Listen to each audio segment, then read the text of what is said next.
This is part 3 of 4 on the study of finance and money. In this section, we talk about debt and getting out of the negative. All right, so this week we're starting on the downside, and this is basically just to cover the debt aspect and the expenses side, basically on the one side of the pendulum, and then next week we're going to talk about the other side and what you actually do with the money once you're not spending all of it. Okay, so we're going to start with debt. Okay, anything that is in the negative should be counted as debt, plain and simple. So it doesn't matter what it is. It's if it's an expenditure, it's a debt. Essentially, it's the same thing. So the things that we commonly think of, what do you commonly think of as the normal debts that you have? Your house. You talk to anybody, house, yeah, mortgage payment, what else? Car payments, what else? Loans. Huh? Student Student loans, right? What else? Loans, yeah. Cell phones. Cell phones. Credit card. There you go, credit cards, okay. So we think, there we go, so we think of the normal debts as our student loans, credit cards, mortgages, that kind of stuff, like the big things. Everybody knows that, so that's kind of what most people look at, and I know most of us are kind of beyond that level, but just in case, we've got to include also and think about living expenses, because living expenses definitely are in that category.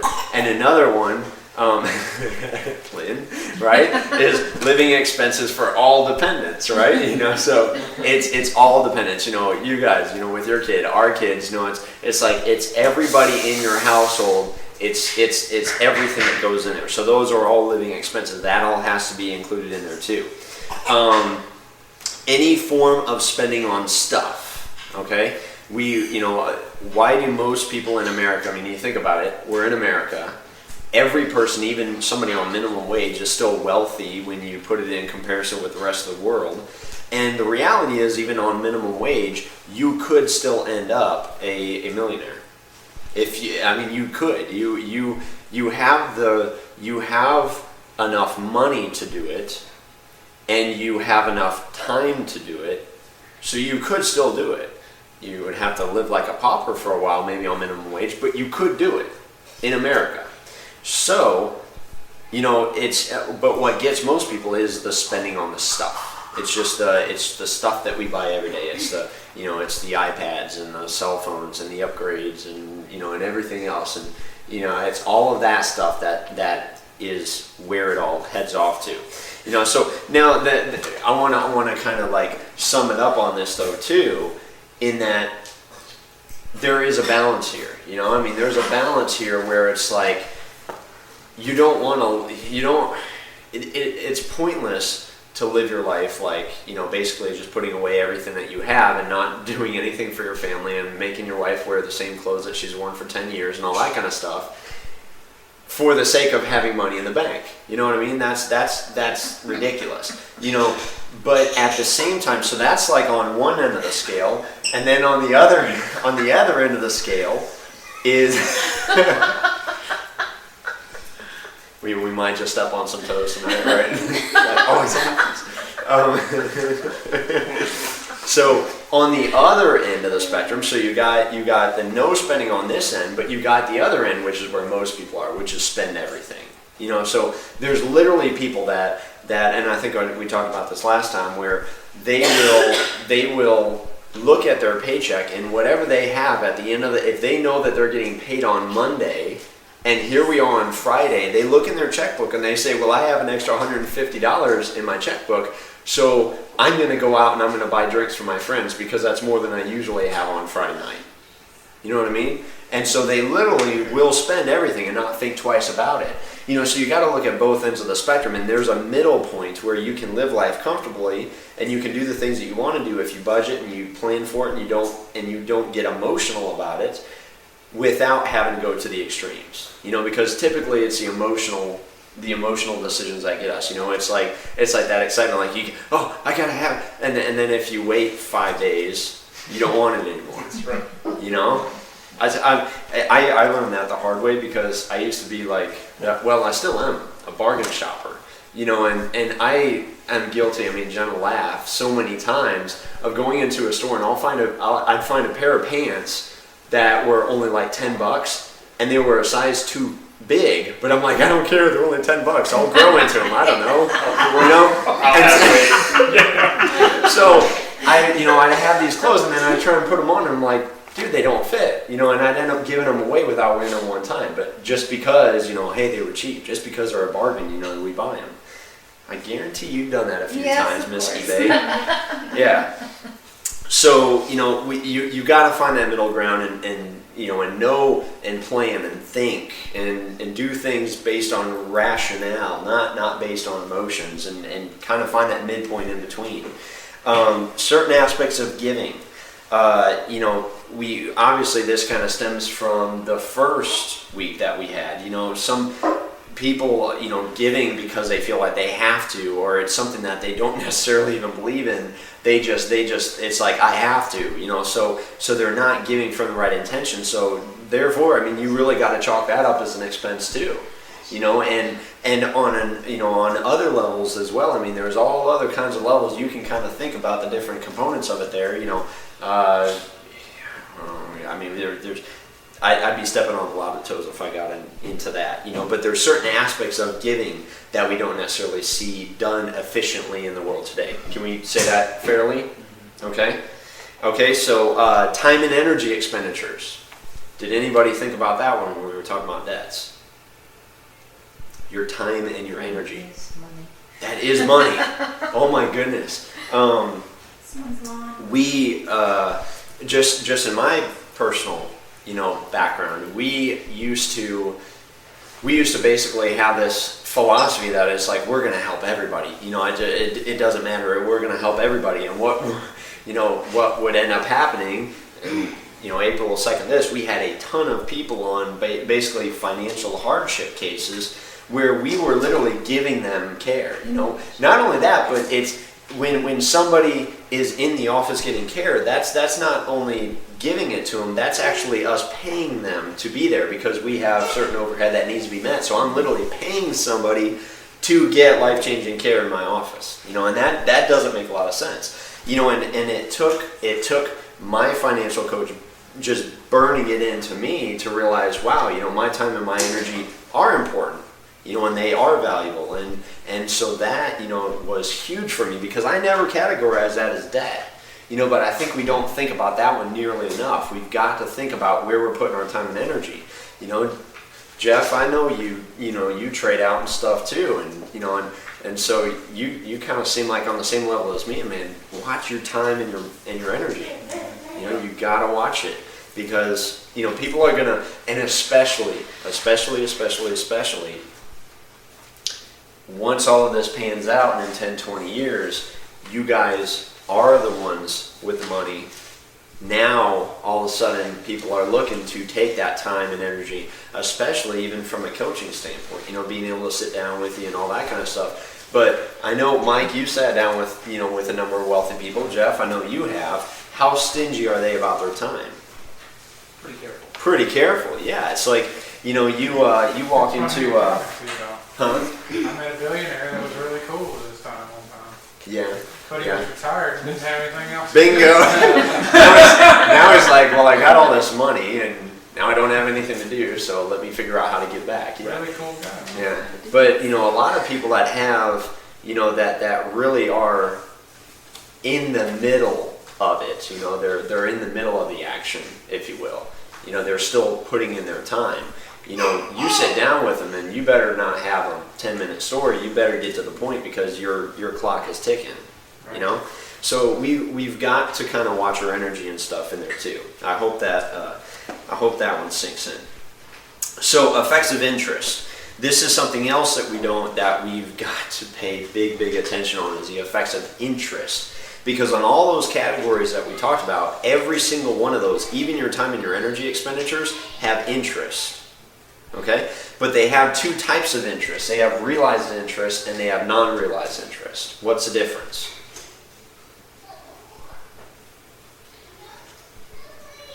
I could take a shot at it. Take a shot. Okay. Realized interest would be something like a mortgage that you pay on your mortgage interest.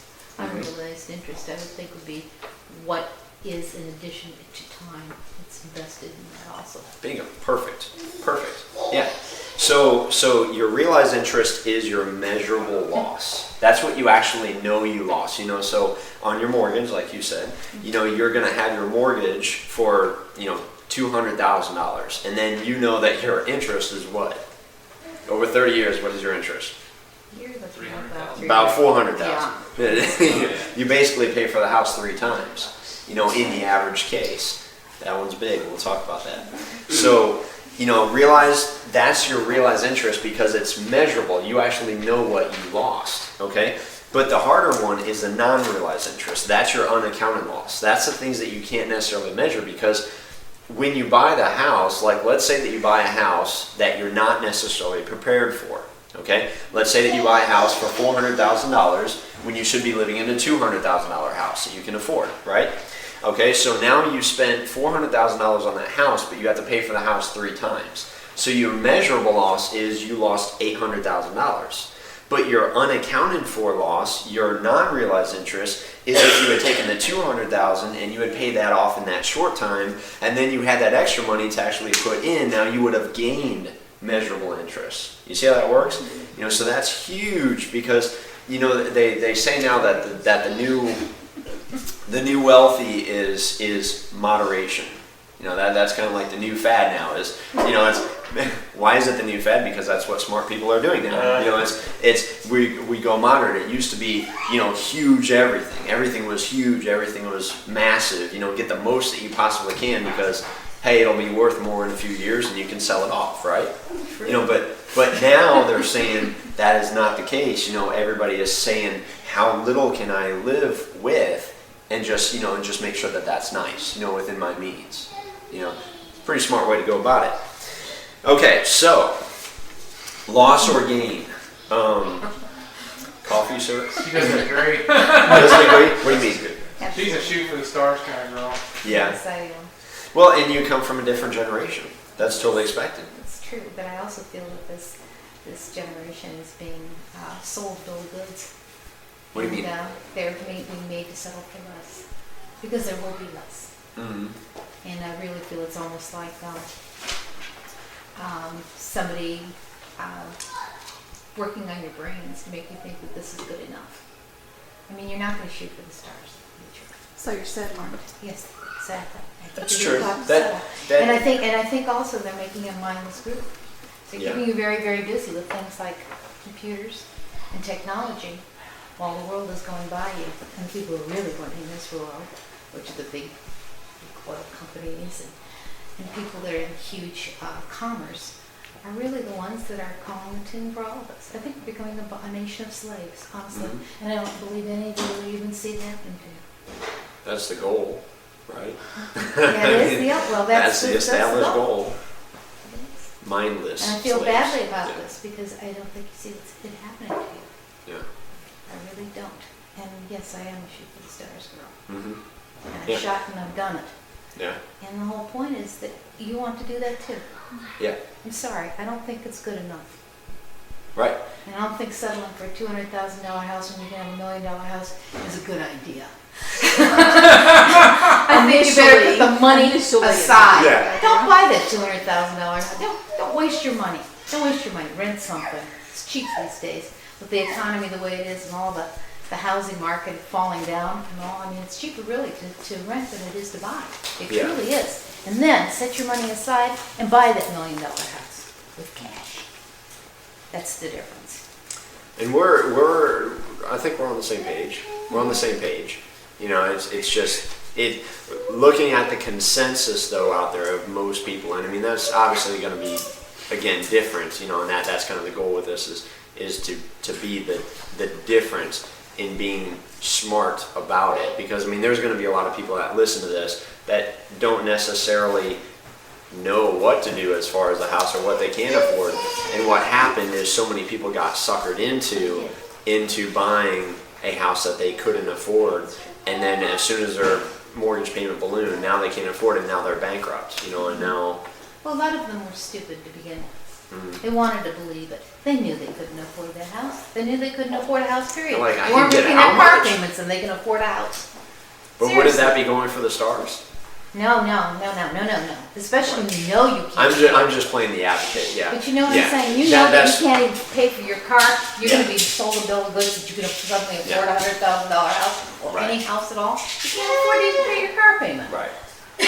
So I That's just threw that back another at you. insult I to just that threw that back at you to point out that we're exactly on the same page. You know, so it's like basically the bottom line is with it is, you know, you got to know what you can afford. You got to know what you can do, and when you're smart with your money, you're going to be able to do a lot more. And then you can shoot for the stars and have the $1 million house, but don't go for the $1 million house until you can afford it, right?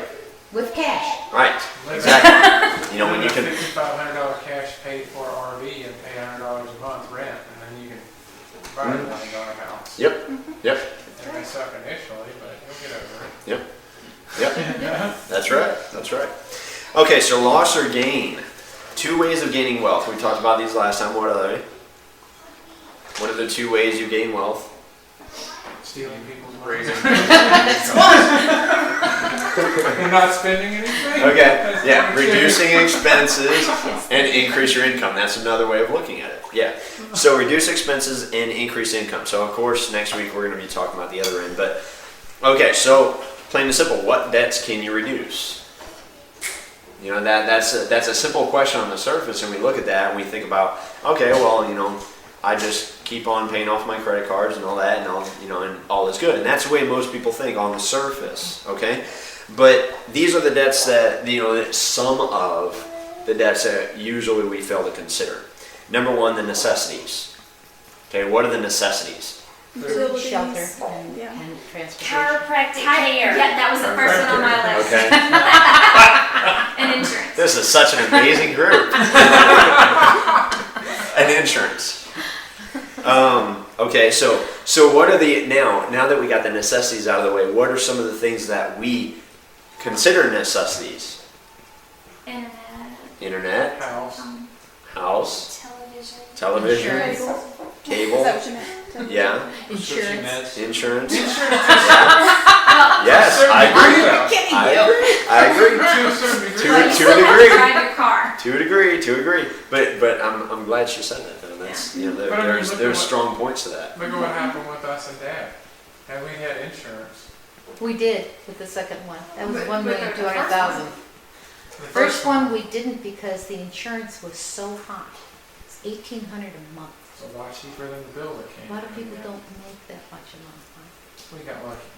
Yeah. We could have been wiped out. Well, Get that's true. insurance. If he hadn't been 65 years old, I would have been dead. That's why we carry major coverage. Yeah. Yeah. So moral of that story, yes, insurance is good to a point, and then there's points where you can cover to where you don't need it anymore. Yeah, there's frivolous You know, insurance. so That's why our government's forcing all of you young people who don't need it to get it. mhm. Pay for us old people who really should have it, and Yep. sometimes they're too dumb to buy it, like me. Yep. No, I didn't agree with that. Sorry. Okay, so what are the other things? Air conditioning. Jen, can you turn the air conditioning I was off? gonna say that's a Oh, luxury. Yeah, please. I Are gotta you have s- that luxury. I wanted to. You said there was anything from last week. Yeah. What about the question that I asked you? Which one? In case there was somebody at the same place that you are, if your income seems to be a fixed income and your debts are basically the set amount each month, and you had said you need to either reduce your outgoing or raise your income. Mhm. I mean, I didn't know if you wanted to say anything about that. I'm trying to remember what I told you. Please don't ask me to repeat it. It's been a crazy week. I'm trying to remember what I told you. Let's come back to that.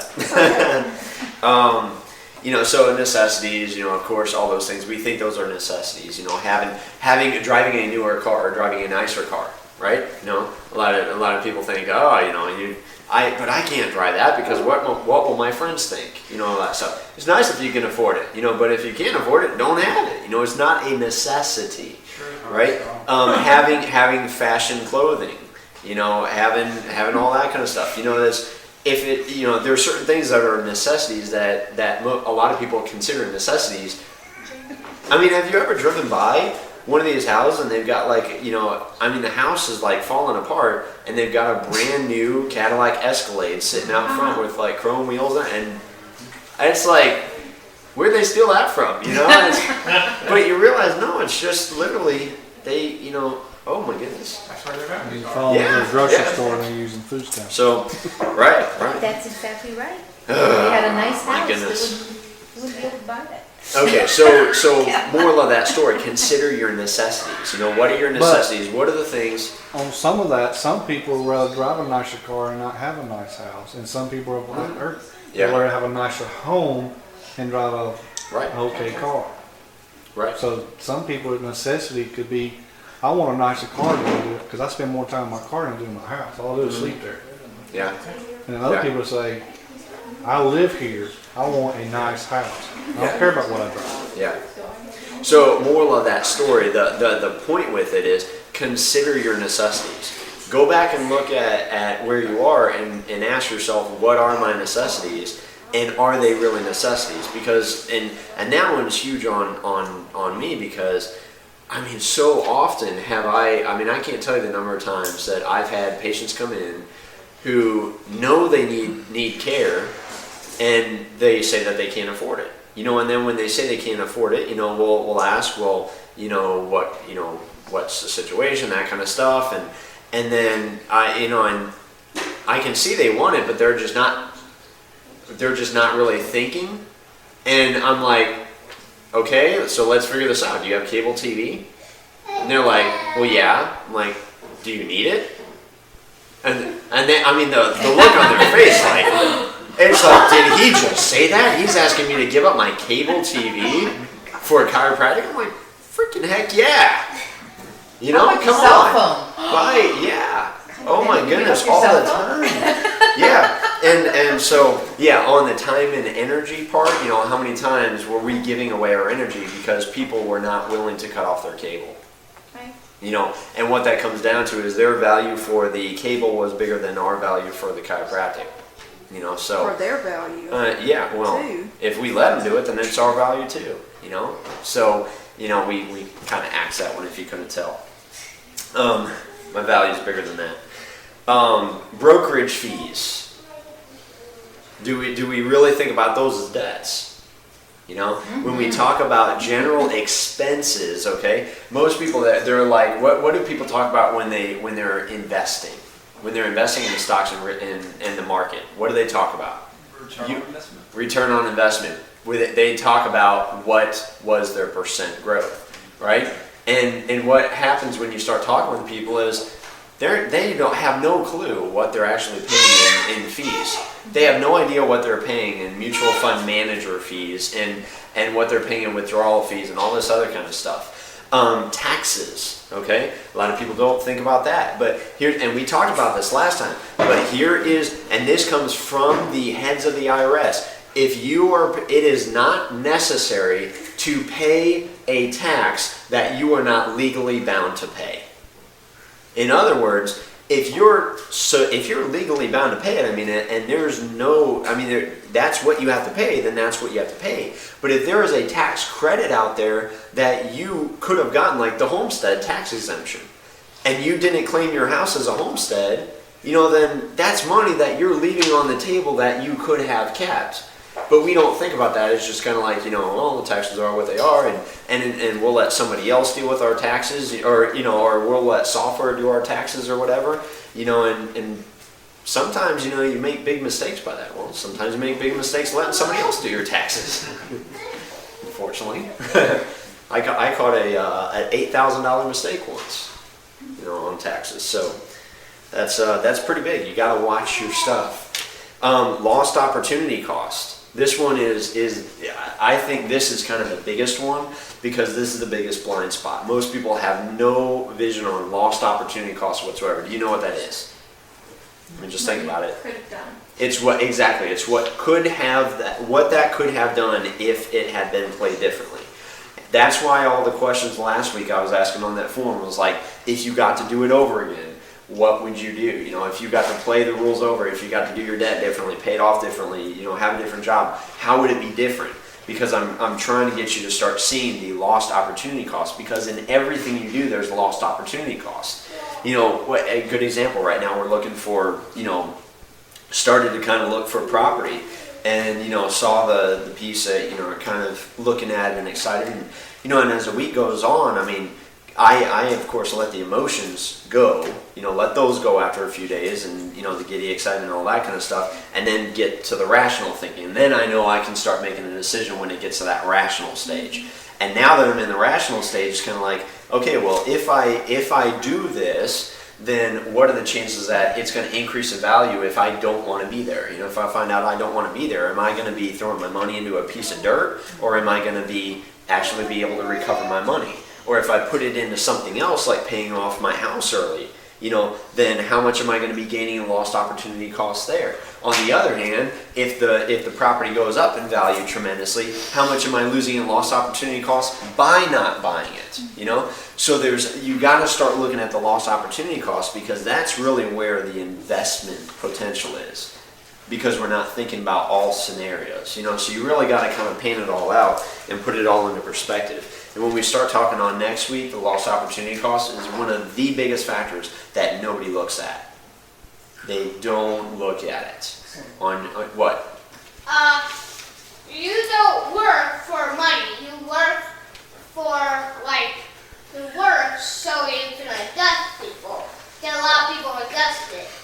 Okay, that was random, but yes. Come on, you planned it. Yeah. Perfect timing. We're supposed to be later. Okay, so learning example. We're gonna start thinking here. You guys ready? You have coffee in you?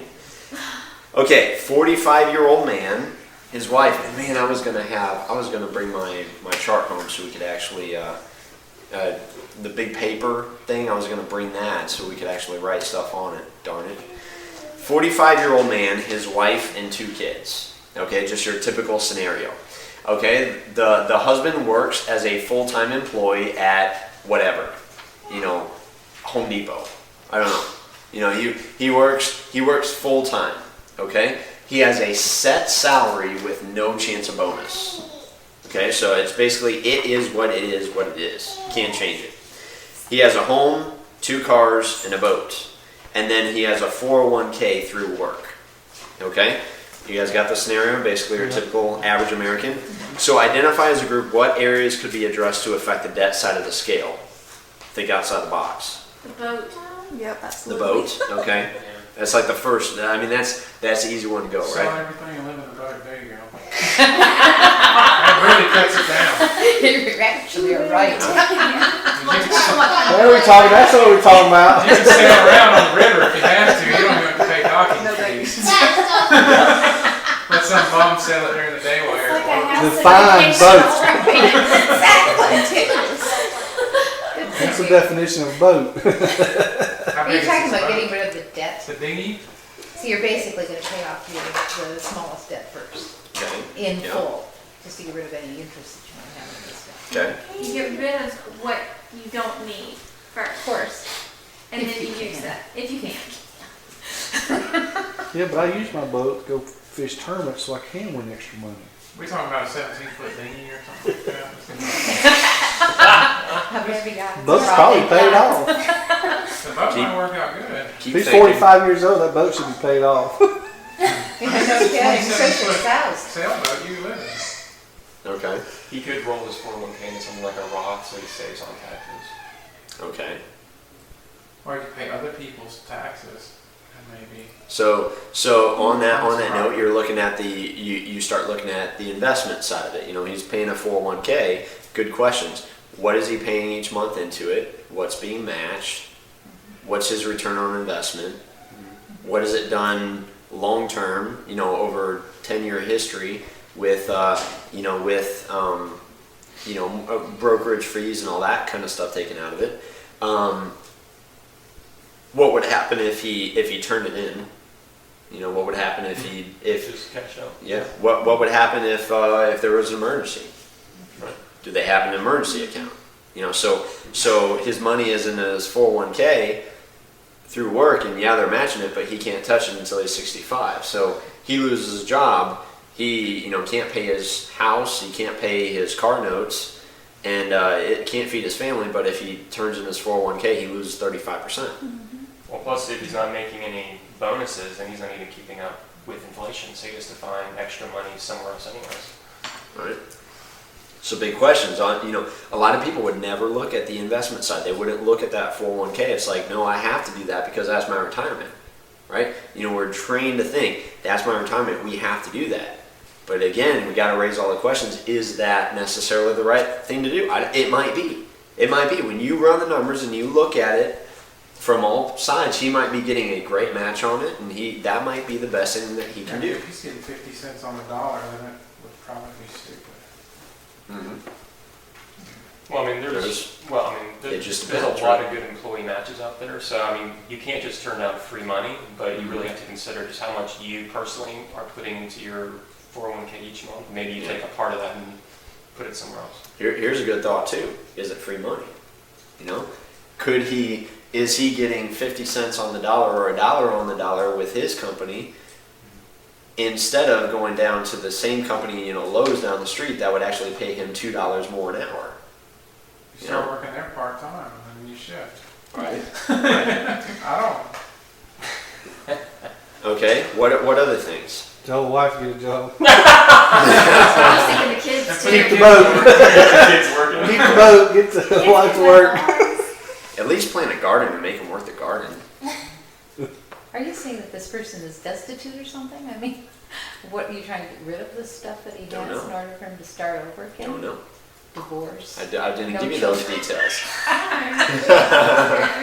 It's very vague at this There's point. not enough Yeah. input. There's Yeah. not enough information. Well, there is to at least look at the avenues. That's what I'm trying to get at is what are the avenues that you can look at? You could carpool to work and sell a car. So You could just take a use second one job car. too. Take a Okay. second job. Anybody again think taxes? It just Like, depends on how much he's got. I mean, what he's looking at. You don't know what his finances look like. You don't know how strapped he is. yeah. He might be Are they new very- cars or are they paid off? If he's Well, working Well, at that's Home another Depot, thing. he The ain't first thing making you do money. is if you have a car with a big payment, get rid of it. Yep. If you As soon can, as you get rid of sometimes. it, then you get you yourself can't what you dump can it. afford, even if it's a $250 clunker. Yeah, but sometimes you got $12,000 turned upside down inside of it. You can only get $5,000 for it. And you got to come up with another $7,000, and it's not possible. That's And absolutely if you true. roll it into another piece of junk, you're going to be upside down into now $18,000. We've been there. We were there at once. Because I played the game Most on the most car. people are in the upside down house situation. Yep. What do you do? What do you do? Well, you can always give it back. It's You not give the it back ethical and you thing can to do. sell it. You can sell it for what you owe. Stop paying. Oops. It's not the ethical thing to do, by the way. And you're not gonna get another one. Or you can dump it for what you You got never in get it. that. Call it and see if they'll take this one. Well, I'll make. How about this one? I'll pay you $200 and I'll just live in the front room. They You guys might watching take Living it. Color?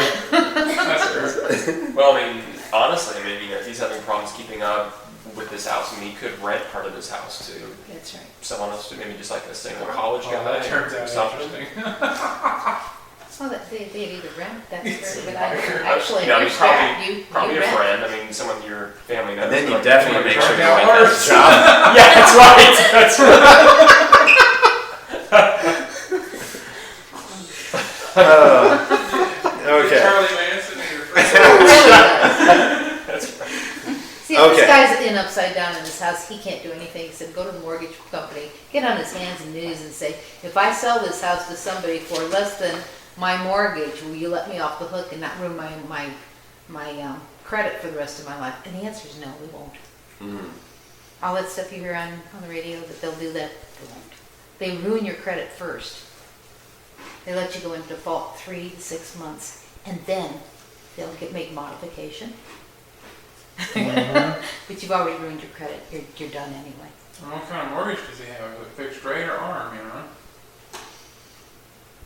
All fascinating questions. Oh yeah, with an arm you get Yeah. rid of it immediately. So- Cut your arm off and throw it at him. No kidding.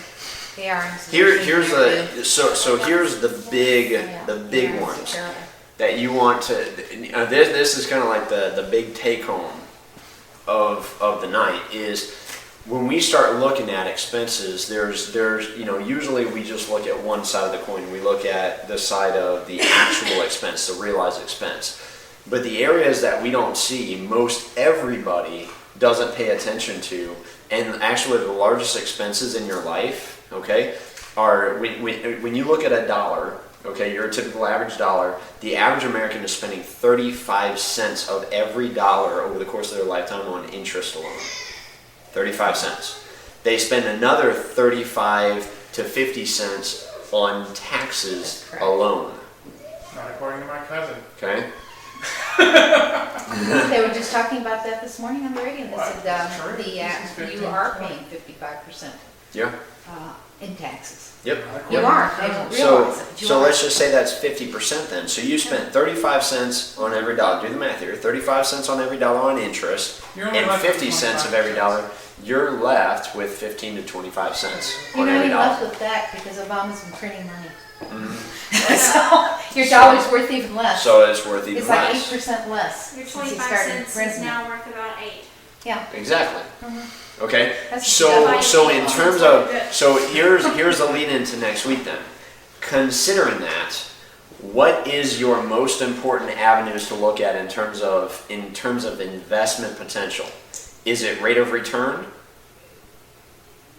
Or is it interest, taxes, and those aspects of it? All of it. How about that? It is all of it.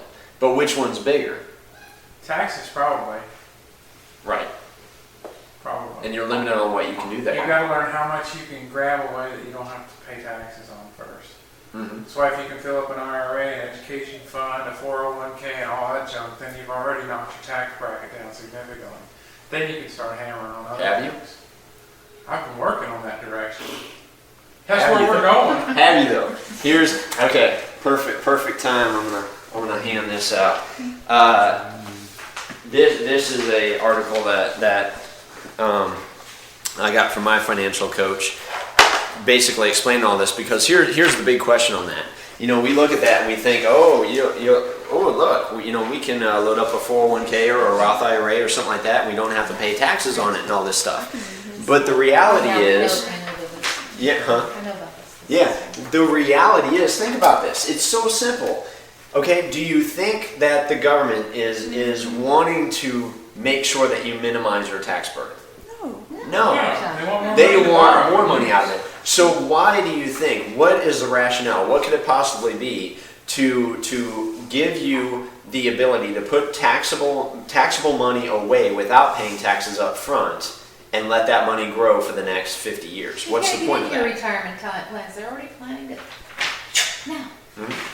You know, your IRA. So might that's be part today. of it. And let's say that's the extreme and that doesn't happen. Let's say it doesn't happen. Good luck. Okay?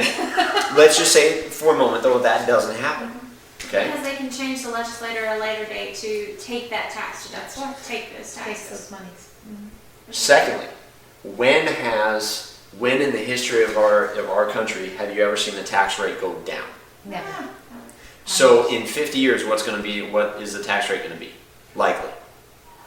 Probably What's double your- what it is When right you now. go to retire and you go to take that money out, they know you're going to pay a higher amount.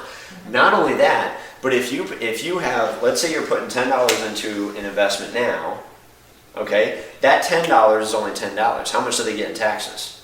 $3.50. Okay, but if you put that $10 in and that same exact $10 grows for the next 30 years in an investment account, how much is that worth now? Let's say it's worth $1,000. How much do they get now? You're still getting $350. So what do you think they're more interested in? $350 later or $3.50 now? Later. Well, obviously. Heck yeah. You know, if they're smart, so it's not a game of handouts. They don't want to give money away, so that's going to be huge in going into next week, and talking about how all this stuff works, because I'm telling you, the biggest burden that you're going to pay is taxes, and the typical scenarios, the typical route, that is the foothold. If you're doing traditional investing styles, that is where you're paying the taxes. You think it's in like buying food and paying your income tax, federal income tax at the end of the year and stuff. No, it's in your investments. That's where the biggest chunk of the money is. That's where they want. That's where they want to get at you. My father used to say, my father was a multi-millionaire, and he made it all on his own, all on his own. And he turned to me and he said, remember this if you don't remember anything else. Sometimes the only money you make in life is the money you don't pay the government. It's true. It's 35 cents on every dollar. So, okay, now the second thing is interest, right? Because you're paying 35 cents of every dollar on interest. Where's that interest going? Generally speaking, into your house, into your cars, into the big ticket expenses. You know, when you're paying 3 times what you would pay on a house, you know, of what the actual price is, you see how much you're really paying in interest. Now you consider every loan out there is like that. And now look at every car on the road, look at every home in every neighborhood, look at every building, every business, everything that's out there. Pretty much everything, maybe with the exception of, you know, let's say tops 5%, is not on loan, is not being paid off on some kind of a mortgage or loan. And you wonder why the banks are so big. You know, so they're being bailed out. Right, and they're being bailed out. Yeah, well, they can because they're that big. You know, so they basically control the whole thing. So that's where the money is going now. But what we typically focus on is return on investment. So it's like we're taking that 15 to 25 cents, and then if we're good, if we're lucky, let's say that we're putting away 20% of everything that we take home. Okay, so 20%. You know, let's say that. You know, of that, well, yeah, still maximize it, 20%. So of 25 cents, 20% would be what, 5 cents of every dollar. So you're putting 5 cents of every dollar into investments, and you're happy because you get a 10% return on the investment. You know, wouldn't it make a lot more sense? Who cares about the if your difference is 6% rate of return compared to 10% rate of return, is that big of a deal when you're talking on those scales? It's not that big a deal. Yet you could easily make that up if you're looking at the 2 big categories and actually playing it right. So that's going to kind of lead into next week, you know, because I'm going to show you how all that kind of stuff works. Now, as far as the debt, I didn't understand what you said there. I'm sorry. Did everybody else understand what he just said? What did you just say? okay, should you look at rate of return? Yes. You know, that's important. But on the grand scale of things, let me draw this out. Okay, you've got $1. Okay, so this is your dollar. Okay, here to here. All right. This is going to taxes. This is going to interest. This is going to you, right? Mm-hmm. And you got your little smiley face there. Okay, so of that little bit here, this is 15 to 25 cents of every dollar. Okay, of that you're putting away 20%. Okay, so that would be how much? You know, 5 that, cents, like you said. that would be about 5 cents of every dollar that's your investment, and you're happy about it, right? Because you're investing something. Okay, so Why are you putting away so little? Why not 20% of the whole picture? Because you can't, honey. The Sure you can. insurance already spent on taxes and insurance. That's what we've been Taxes trying are to taken do. out first, everything else is taken out. That's Yeah. what we've been trying to do, is hit it with the whole amount. But here's the thing, these numbers are going based on statistical averages. This is real, you're paying that much. Does that make sense? Like that's how much, if you look in the grand scale of things, they took the whole dollar and they considered all this typical scenarios, 35 cents of every dollar is being spent on that. You know, so it's not going to be 100%. Okay, but let's say it is on the whole thing still. Okay, let's just take it to the extreme, right? Okay, so let's take it to the extreme. Let's say it's $2 then. Okay, so of every dollar, you know, let's say you're paying 20 cents to investment. Okay, so if you get a 10% annual return on that investment, which would be good, that would be fantastic. And reality is, there's not very many stocks out there that have averaged 10% over the time frame. And I guarantee you, when you actually take out the stock market, you know, your fees and your brokerage fees and all that stuff, you're not hitting 10% in the long run. You're lucky if you might get 6 or 8%, unless you're a guru, like, you know, or you get really lucky because it's gambling to a sense. You know, but nonetheless, let's say 10%. That's a good. That's well more than what you can expect average. Okay, so 10% of 20 cents. How is that? How much is that? 2 cents. That's 2 cents. Okay, so you're getting 2 cents on your investment per year. Right. Okay? Now, in the grand scale of things, if you went a different route with that $2, does all of a sudden the rate of interest look that big of a deal? You know, if let's say you only get 5% rate of return instead of 10% rate of return, is that big of a deal if you can minimize taxes and interest? No, it's not. In Oh, fact, you're in a no. much better situation. Yeah. So that's the point, is we talk about rate of return, you know, when you're sitting around the coffee table talking to your friends, you know, it's like, well, I got, 15% on my Whole Foods stock, and oh, that's great, man, I wish I had done that. I only got 6% last year. And it's like, in the grand scheme of things, that's what I'm showing you here. It makes very little difference whatsoever. These are the areas that you want to pay attention to. When you hit these areas, that's where it really stacks up quick. So pay your taxes or expenses, and you've got it made. So what? Taxes and Minimize interest. your Taxes and taxes. interest. Minimize your Yeah. taxable risk. Exactly. You minimize, you completely legally, I mean, this is not telling anybody to go out and do tax evasion or anything like that. There's simple, smart ways to go about it that are perfectly within the That's what code. I want to learn. Yeah. I mean, it's just, there's perfectly legal, perfectly legitimate ways that every single person can minimize their taxes that they're just not doing. Why? Because they don't know, or some are just lazy because they don't care. It's like, Are you well, gonna tell us how to do that next week? huh? Are you gonna tell us? Yeah, we're gonna go through some of that stuff. And then the other big one is, of course, interest, because here's the thing: you can either pay the banks or you can pay yourself the interest. One of the two. So when you understand how to pay yourself the interest, that's when it gets powerful. So this stuff is huge. This is called holistic finances.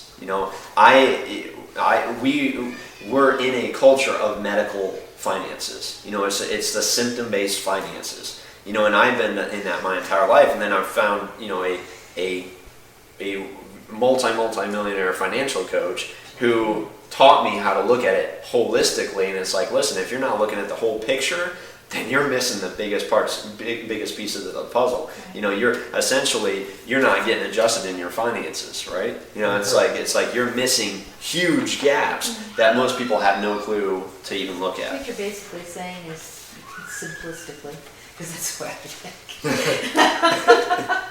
If you're looking at the dollar and you know that the greatest percentage is going toward interest and financing, basically taxes or finance charges, then that's what you should concentrate on.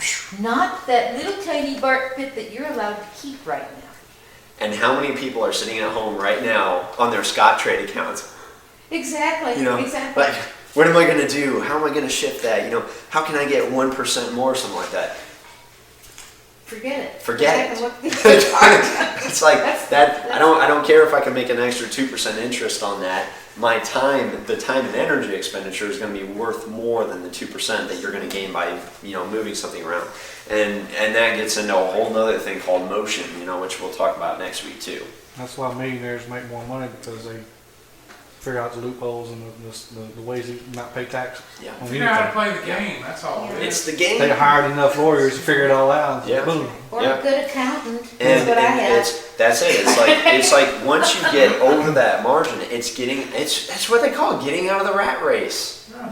You spin your wheels. You're so focused on just trying to get out that you can't ever think about what's out here because you just have to get around the wheel. If I could just get around the wheel, then everything will be fine.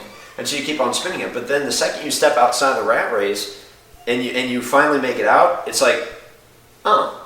Okay, and you just start walking, you just start going that direction and then you know where you're going. So, okay, debt hybrid strategy. This is the last thing that we're gonna cover tonight. I want to show you some of the good stuff that's out there, but then how we're gonna actually tackle that, we'll be involved in. I can't really go through that 100% without what we're gonna be covering next week. So, Dave Ramsey's snowball strategy. Who's familiar? Yeah. Pretty much everybody here. Okay, that's good. So for anybody that might not go back and listen to this later, that might be listening to this later that has not done Dave Ramsey's program or anything like that, the debt snowball basically says, that if you have 10 different debts. You take the smallest debt and you pay that one off as quick as you can. And then once you pay off that smallest debt, then you take the payment that you were going towards that and you roll it into the next debt. And you pay that one off at that increased amount until that one gets paid off. Then you go up to the next one and you do that until all of them are gone. And then you've got this large amount that you were making in payments towards debt that now you can invest, right? Okay, so what are the upsides to this strategy? All those interest charges that you were paying on those debts, you're now free of. So you're basically, with most debts, if you go more than what the payment is, then you're putting that payment straight towards principal and not interest.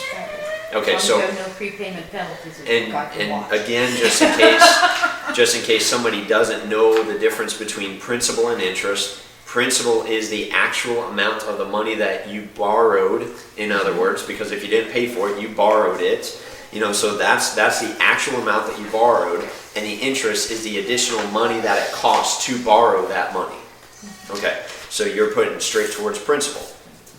Any other upsides? I mean, he just keeps it simple. I mean, his method works on the psychological effect of being able to knock out a debt, which feels great. So Very that builds up your enthusiasm to knock off the next debt. Very good. Yeah, huge mindset. Okay. How about you get out of debt faster, right? Instead of just trying to make minimum payments on everything all the time, you recapture some interest. Some interest, not all of it, but you recapture some interest. Okay, so what are the downsides to this strategy? You have to live not so well sometimes to do this. Mm-hmm. That's a real downside for a lot of people. Okay, what else? He also suggests that you get another job to help out with those payments. If you're only making your minimum payment each month, you're not going to get anywhere. So you've got to find some money somewhere to help out with that. Okay. You don't maximize the amount of interest that you can knock off. Good. If you go after, for example, my biggest debt on the surface doesn't, principal wise, sure it's big, but in terms of the interest rate, it's only 5%. And But it's, impacting your education debt. yeah, it's a 20-year college loan. If you amortize it out to see how much interest you pay, it's a 24% loan, which is my largest balance. So that's by far my biggest debt on the surface. 5% is not too bad, but it's a killer debt. Yeah. So really you try to reverse that, and I don't do this, I'm saying that I should. But you actually go after the largest one with the largest long-term interest impact. Mm-hmm. Okay. So looking at the intricacies of interest and how much you're paying. What might be any others you can think of? Now here's one downside. While you're paying off your debts, how does that affect you in lost opportunity cost if you had been putting anything aside for yourself? In other words, if you had a way of investing at the same time that you're knocking down your debts, what lost opportunity cost do you have? Right. Does that make sense? So you got to account for that too. So there's a lot of different factors. I mean, some of the big ones there though are the interest and the lost opportunity costs, and also looking at taxation and how that affects everything too. So you've got to take, again, when you look at the whole gamut of things from this day forward, look at that scale, taxes, interest, how much you're actually taking, and look at that, how that affects the entire picture, because it's easy to miss some of those downsides, because we just don't think about the lost opportunity, because it's not a realized cost, it's a non-realized cost. Okay. Now, how could you negate the downsides then? So that's kind of going to have to talk about next week. It's hard to get into that without kind of showing you the whole strategy all in one piece. But basically, the way that you could negate it is setting up yourself as a bank, right? You set yourself up with your own system to where you're now not paying back the company, paying back the debtors the interest, but you're actually paying yourself the interest instead. Instead of just not paying somebody else interest, why not you capture the interest yourself? I mean, if that's 35% of every dollar, you don't want to just get rid of it, you want to actually add it too. Does that make sense? I understand what you're saying, but you're making it complicated. Yeah, it's, well, I'm making it complicated because it's hard to get it across without actually showing how it works. Well, why You know what I can't mean? you just say that you become the bank? Yeah. And you Well, start paying that's a yourself pretty easy way of interest, okay? that's a pretty good way of putting it. Exactly. So you become the bank. Okay. Dave Ramsey's emergency account strategy. Everybody knows what that is, right? Okay, having the money set aside. What are the upsides to it?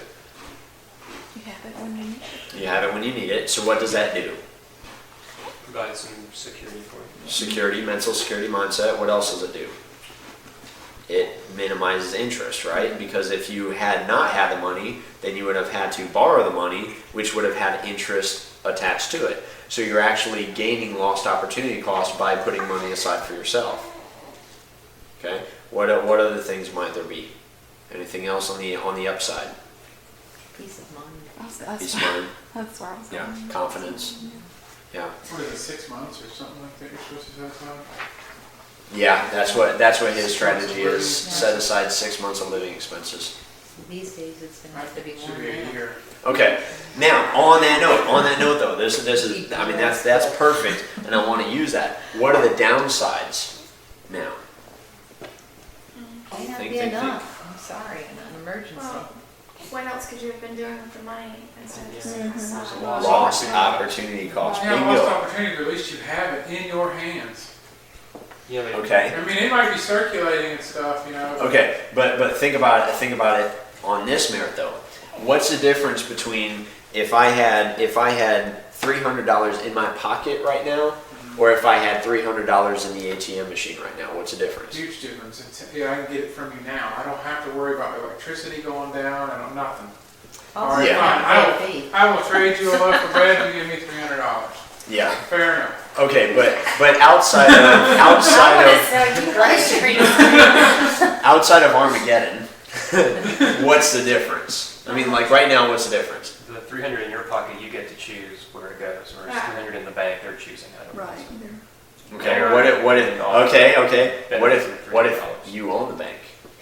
See, that's why you always own the casino. You don't gamble, What if well, you you did? own the It's, casino. and what, a downside is that if you have it now, you're more likely to spend it. Whereas if you have it in a savings or something like that, then you think, I don't really want to touch my savings. I mean, Right. You sure want to go buy that $100 pair of jeans. 'Cause they got That's their 300 in the problem. pocket. I know what you do. Stuff What you're saying is that with the money in your pocket, you go spend it instead of, if it's in Some the bank, people it's will. hard? Some people will. No, but no. Here's what I'm saying. Here's the best case scenario, right? Is you have instant liquid access to the money in your own bank that's producing your own dividends and your own interest. That's ideal, but you need Okay. $12 million to start a bank. I already looked into it. I fantasized. Do you? about it. It's $12 million and you have to have 5 people. That's the hard way. Unless you're going to do a federal credit union or something like that. That's a hard way. We're gonna ooh. You're gonna love it. This is gonna be You're exciting. gonna love it. Cool. You're gonna love it, dude. It's so simple. It's so simple. Okay, so what are the downside or the way to negate that is you own the bank. You're getting the dividends. You're getting the interest. You control where the money goes, and you have liquid access to it any time. The other downside to having the emergency fund is you need the emergency fund in non-gaining, non-interest-bearing accounts that you have instant access to because you know that you can't get the money from somewhere else, right? Because all your money is tied up in a 401k that you can't touch until you're 65, right? So you have to have an emergency account. If you're doing the maxing out the Roth IRA and all that kind of stuff, you're needing the emergency account because that's the only place that you can get your money, right? So you want to have it ideally you don't need $1,000 set aside if you own the bank right down the street that you can go and get the money out of at any time. But when you don't need the money, it's in the bank earning dividends and interest, right? That's a best case scenario. You know, so that's what we're going to talk about next week. So that's going to be the self-banking debt and financing strategy. And I think the best way to do it, honestly, instead of watching any of the videos and stuff tonight, would be to just like literally just go through and do all the videos all in one shot next week. Right. I think, and that way I can actually, I'll go in and I'll actually edit them and take out, you know, any of like the, you know, junk off the end, you know. So, but I do want to say this again though, just to make sure everybody's like crystal clear. I'm not selling anything. I'm very clear with that. I'm not selling anything. If I sent like let's say I sent you guys to somebody to get set up to do something, I don't make a commission off of it. I don't make a dividend off of any of it. The only reason why we're doing any of this stuff is because I want to see people. I want to see the people that I care for get successful. You mean this isn't a pyramid scheme? No. Darn, I was hoping to get in on the bottom. I want to get in on the fantasy bank thing. You guys are the first row. Nice. If we were, we'd have a chance of making something. But you don't think you should keep any cash on hand or silver or any of that on? I mean, if you I have some silver. I can't tell you where it's at though. I have to kill you. Then I have to kill you. Actually, when I was telling her this morning, I said, you know, the most valuable get platinum and silver. Silver, yeah. Platinum, silver, and copper. Those three. Platinum doesn't have a lot of uses. Oh yeah, They- guys. right, You right. don't know what they are. Yeah. But I do. There's a ton of uses I for can silver generate your there. whole city block with some platinum. Yeah. Yeah, pinch situation. Well, That's what they Yeah. make the hydrogen fuel cells out of. really? Yeah. Yeah. So yeah, definitely I keep, but that's the only thing that I keep liquid on me is silver.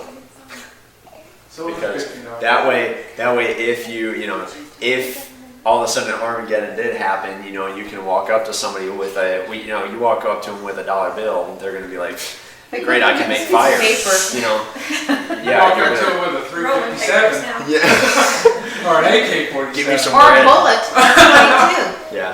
too. In those But situations. if you actually have some kind of tangible coinage on you, you walk up there with a silver American Eagle, it's like they don't care about the eagle on it, but at least it's made of silver, so Once you we can- get back to stability, the Yeah. AK-47 will work at the beginning. yeah.